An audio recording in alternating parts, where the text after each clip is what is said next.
Ravi de vous retrouver, mesdames et messieurs, pour cet énième numéro de votre émission, Notre fonction publique, moderne et performante au service de tous, l'émission qui nous donne toutes les informations sur la fonction publique. Si vous désirez être fonctionnaire, cette émission est la vôtre. Aujourd'hui, nous parlerons des concours d'entrée à la fonction publique. Comment sont-ils organisés et que doivent savoir les candidats désireux de présenter ces concours? Monsieur le directeur général de la fonction publique nous en dira plus sur ces questions.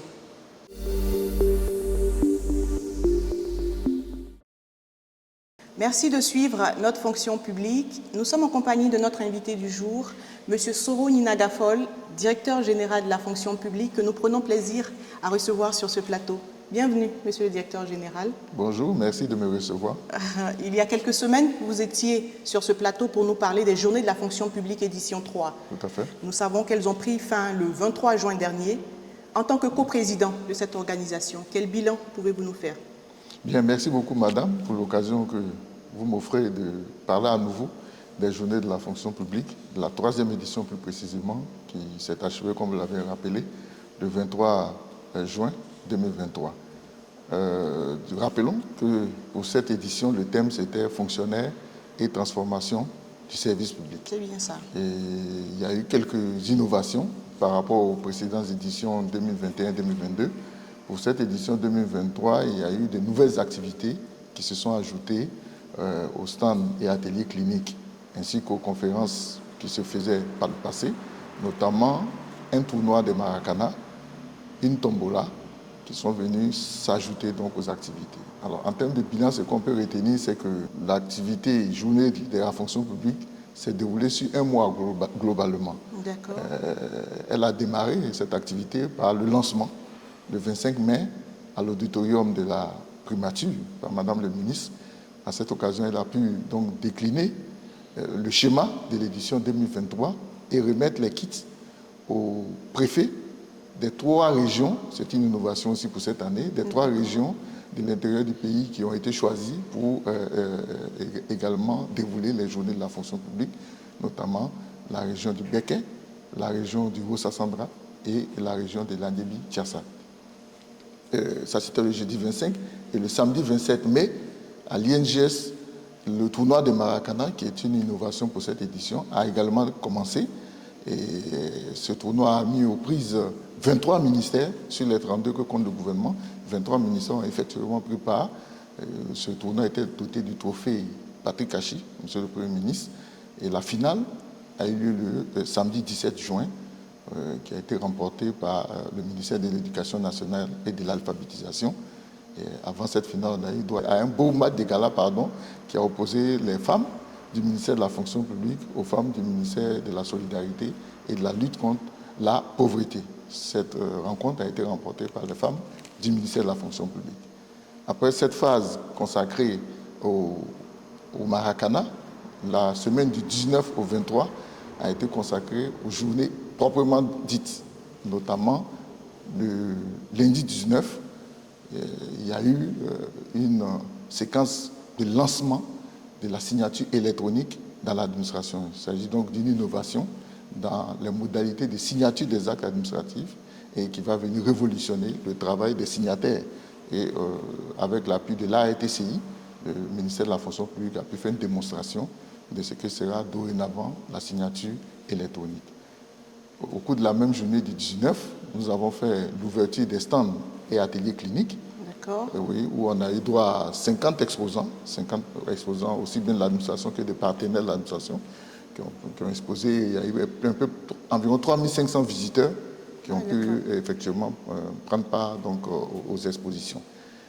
L'après-midi de la journée du 19, on a eu droit au Palais de la Culture à une conférence inaugurale magistrale qui a été prononcée par le ministre du Budget et du Portefeuille de l'État, le ministre Moussa Sanogo, autour du thème « Management de la transformation du service public », cas du ministère du Budget et du Portefeuille de l'État.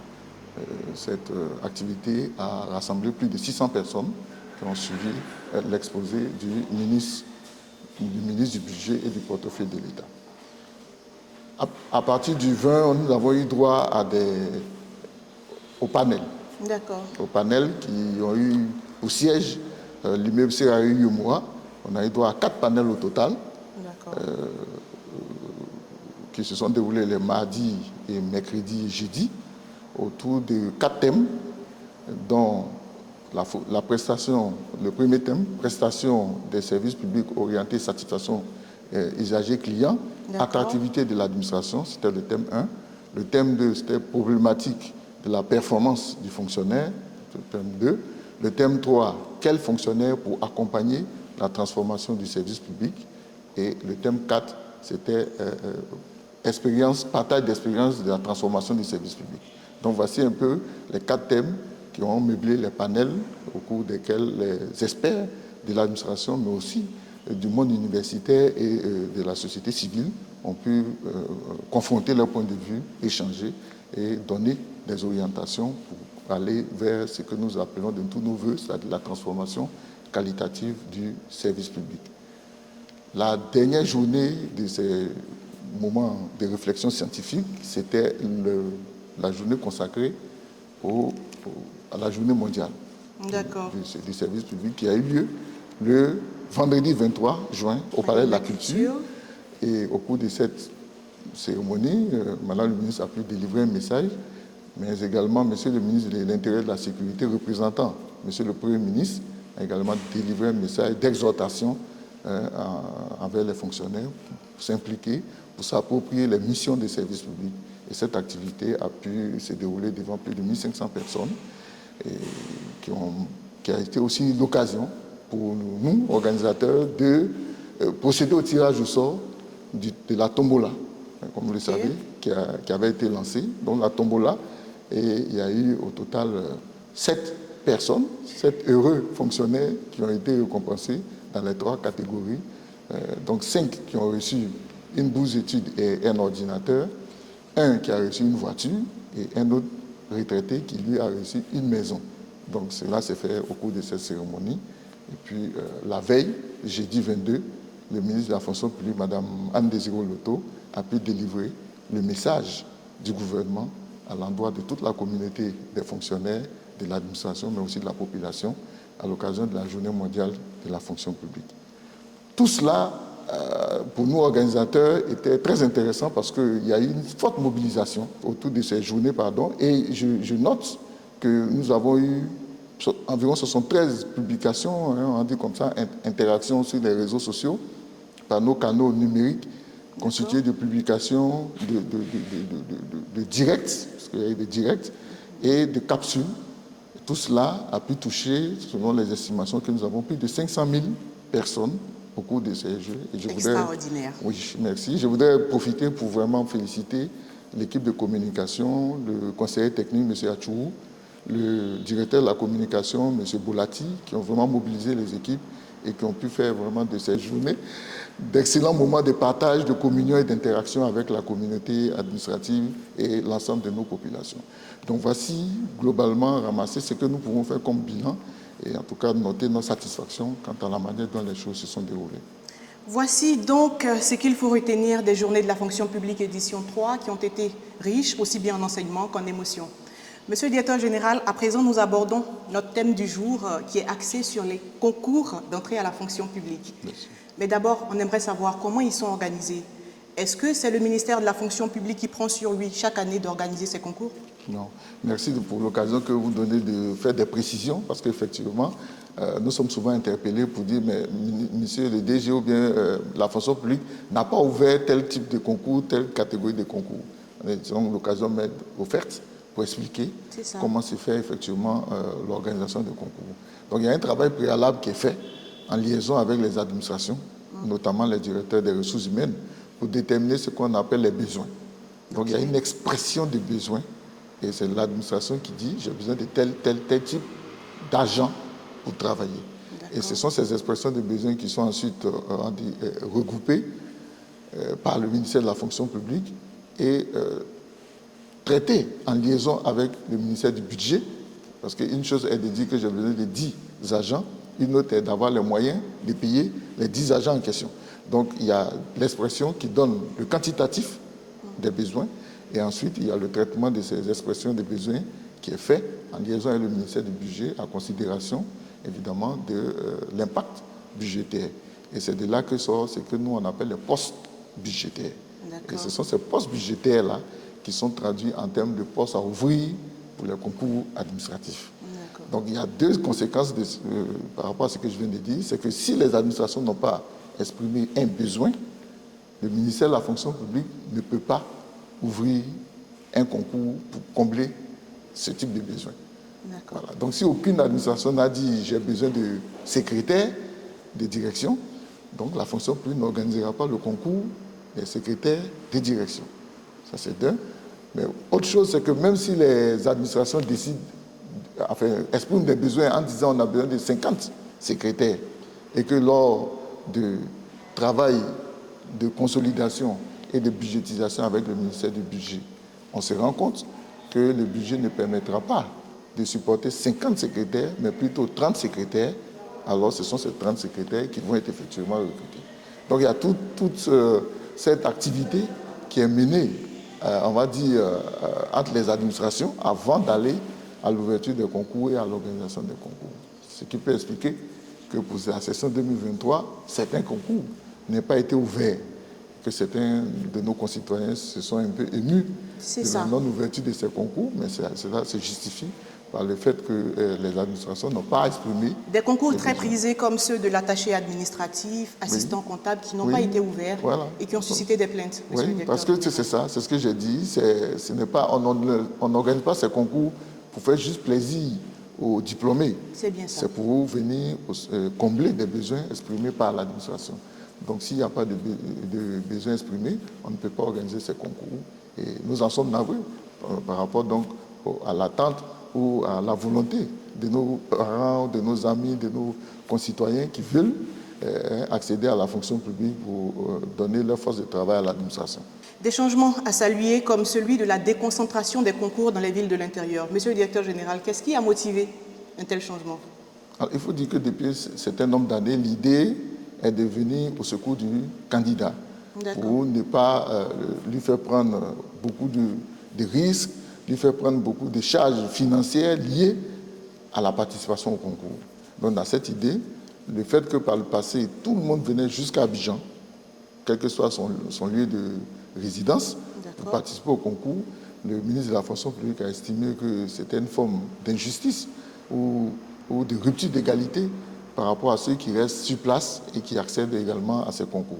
D'où l'idée de déconcentrer les concours à l'intérieur du pays, en tout cas dans les principaux chefs-lieux des régions du pays, pour que chacun puisse composer dans la sphère géographique la plus proche de sa résidence. Donc voilà pourquoi cet exercice est fait. Et Madame le ministre Anne Désiré Loto a renforcé le nombre de villes. On était à 7 villes, on est passé à 10 villes. L'idée est donc de faire un maillage territorial assez équilibré pour que le fonctionnaire n'ait pas à parcourir de longues distances et à engager de frais onéreux pour participer au concours de la fonction publique. Donc voici un peu l'idée de la déconcentration. D'accord. D'autres changements ou innovations que doivent savoir les candidats?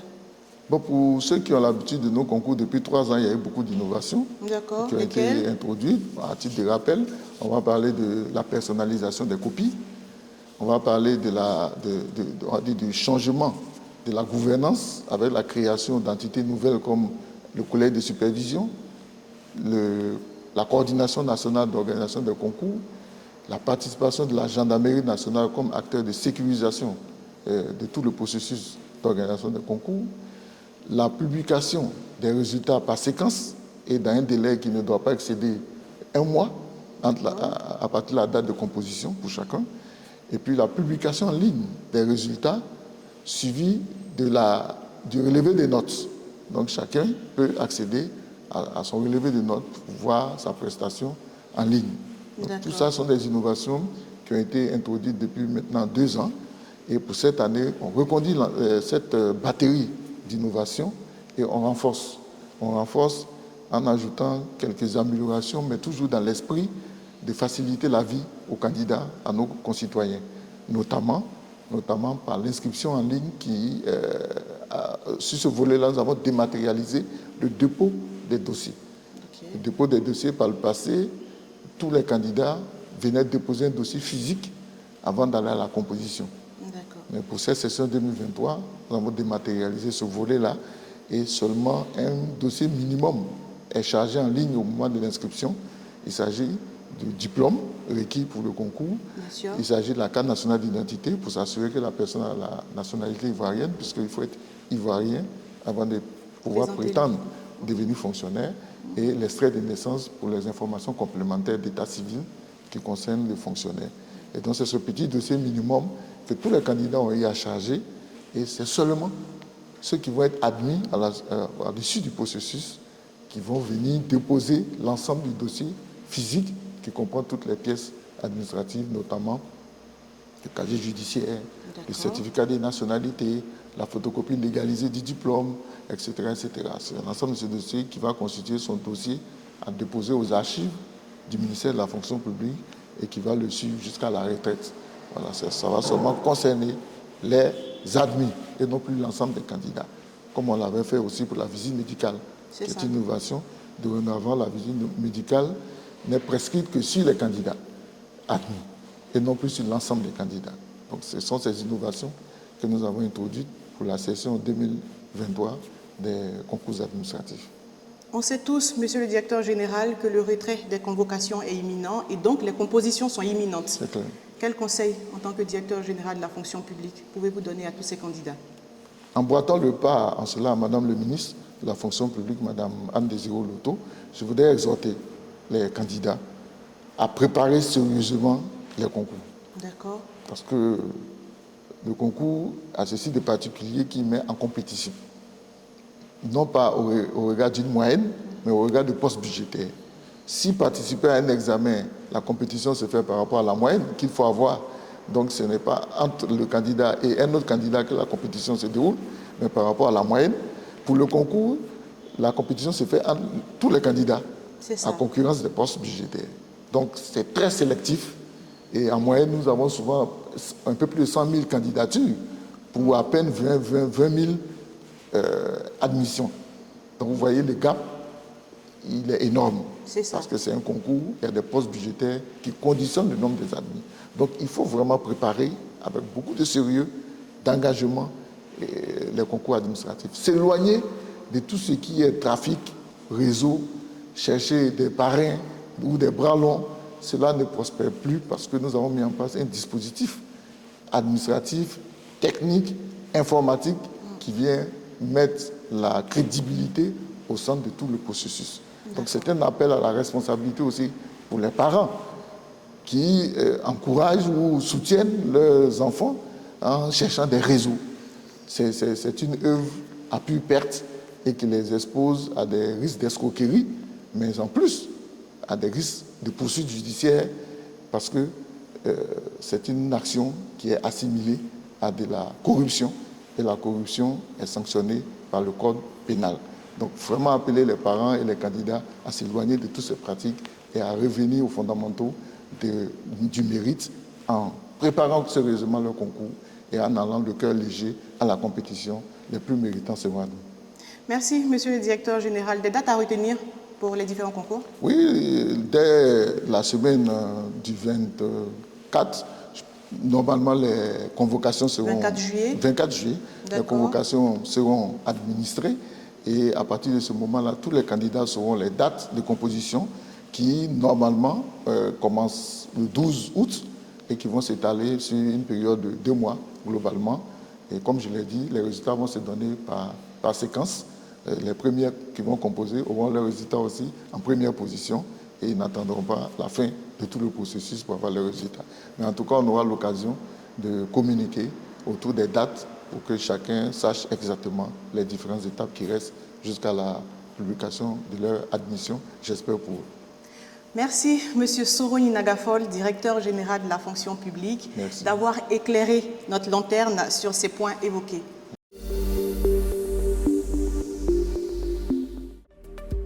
Voilà qui referme ce numéro de notre fonction publique. Merci de l'avoir suivi avec beaucoup d'intérêt.